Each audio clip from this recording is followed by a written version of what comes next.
BRS MLC Kavitha ED కస్టడీని Rouse Avenue court పొడిగించింది. 3 రోజుల పాటు ఈడీ కస్టడీకి ఇస్తూ ఉత్తర్వులు జారీ చేసింది. మొదట 5 రోజుల పాటు కస్టడీకి ఇవ్వాలని ఈడీ అధికారులు కోరగా 3 రోజులు కస్టడీకి అంగీకరించినట్టు తెలుస్తోంది.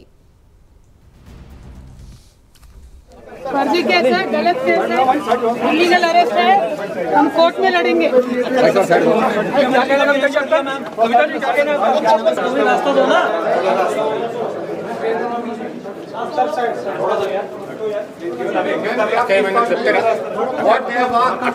Same thing that as 1 year back, it is an illegal arrest. We are going to fight it out. It is a political case. It is a fabricated case. It is a false case. We are fighting it out. Please. नजदीक बताइए.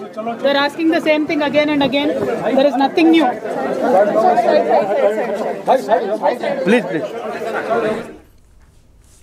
BRS MLC Kavitha ED కస్టడీని Rouse Avenue court పొడిగించింది. 3 రోజుల పాటు ED కస్టడీకి ఇస్తూ ఉత్తర్వులు జారీ చేసింది. మొదట 5 రోజుల పాటు కస్టడీకి ఇవ్వాలని ఈడీ అధికారులు కోరగా 3 రోజులు కస్టడీకి అంగీకరించినట్టు తెలుస్తుంది. ఇదే అంశానికి సంబంధించి మరిన్ని వివరాలు మా ఇన్పుట్ ఎడిటర్ రాజేంద్ర అందిస్తారు. రాజేంద్ర చెప్పండి.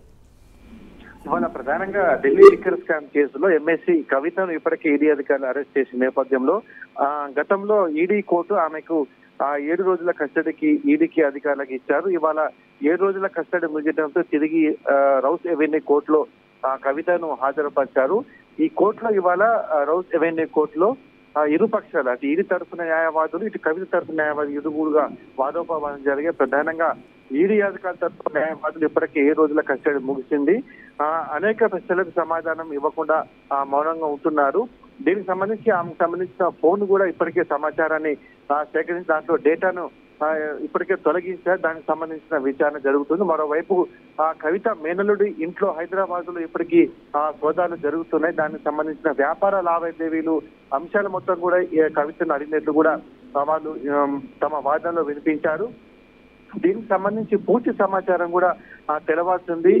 కవిత మేనలుండి వ్యాపార లావాదేవీలకు సంబంధించిన వివరాలు అడిగినప్పుడు మౌనంగా ఉన్నారని చెప్పినట్టు కూడా మనకు సమాచారంగా తెలుస్తుంది.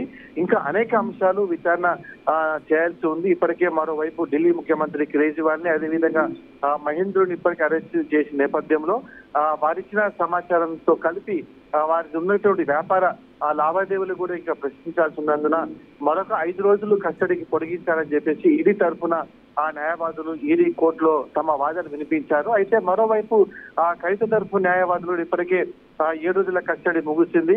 అడిగిన సమాచారం మొత్తం ఇస్తున్నారు, కావాలనే కస్టడీ కోరుతున్నారని చెప్పేసి వీరి వాదన వినిపించారు. మరోవైపు కవిత కూడా కోర్టులో వెళ్లే ముందు గతంలో అడిగిన ప్రశ్నలే మళ్ళీ అడుగుతున్నారు. తన మీద అక్రమ కేసు పెట్టారు, ఇది రాజకీయ కోణంలో జరిగినటువంటి కేసుగానే ఆమె మరోసారి స్పష్టం చేస్తే దీనిపై న్యాయ పోరాటం చేస్తారని ఆమె మరోసారి స్పష్టం చేస్తారు. ఈ నేపథ్యంలో ఇరు పక్షాల వాదన విన్న తర్వాత ఈడీ కోర్టుకు సంబంధించిన న్యాయమూర్తి మరో 3 రోజులు కవితను కస్టడీకి ఇస్తూ ఈడీ అధికారులకు సూచించాలని మనకు తెలుసు. ఈ 3 రోజుల్లో కూడా విచారణ జరిపి మరిన్ని వివరాలు రాబట్టే అవకాశం ఉన్నట్లు కూడా మనకు స్పష్టంగా తెలుస్తుంది. ఇప్పటికే దీని మీద ఒక సమగ్రమైన విచారణ కొనసాగుతున్న నేపథ్యంలో ఇటు అరవింద్ కేజ్రీవాల్ కవిత దీంట్లో కీలకంగా ఉన్నటువంటి మిగతా వ్యక్తులు ఇచ్చే సమాచారం వాంగ్మూలం మొత్తం కూడా కలిపి ఈ 3 రోజులలో కూడా ఆమెను ప్రశ్నించే అవకాశం ఉన్నట్లు కూడా మనకు తెలుస్తుంది. ఆమెని రైట్, థ్యాంక్ యూ.